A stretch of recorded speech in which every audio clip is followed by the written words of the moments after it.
ఇవాళ అంబటి రాంబాబు గారికి court bail మంజూరు చేయడం జరిగింది.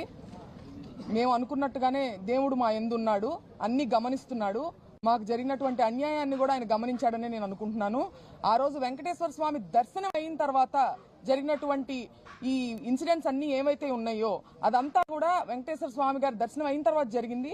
సో అన్ని ఆయన గమనిస్తూ దేవుడు మా యందు ఉండి ఇవాళ మాకు రాంబాబు గారికి బెయిల్ రావడం జరిగింది. అట్లాగే వాళ్ళ ఎవరైతే ప్రవోక్ చేశారో గ్రంథాలయం చైర్మన్ గారు వందన గారు కానీ ఇతరులు కానీ ప్రవోక్ చేసిన వారి పట్ల మటుకు ఏ కేసులు లేవు. అవే తప్పులు చేసినటువంటి అవే మాటలు మాట్లాడినటువంటి వారి మీద మటుకు ఏ కేసులు లేవు. వాళ్ళకి స్టేషన్ బెయిల్ ఇచ్చేసి పంపించేయడం జరిగింది. దాడి చేసిన వాళ్ళు ప్రవోక్ చేస్తే నోరు జారినందుకు ఇతరితర కేసులు పెట్టి ఒక కేసులో బెయిల్ వచ్చినప్పటికీ ఇంకా రిమాండ్ ఎక్స్టెండ్ చేసే ప్రయత్నంలో పీటీ వారెంట్లు వేసి మమ్మల్ని ఇబ్బంది పెట్టే ప్రయత్నం చేసినప్పటికీ ఎవ్వరూ దేవుడికి మించిన వాళ్ళు కాదు.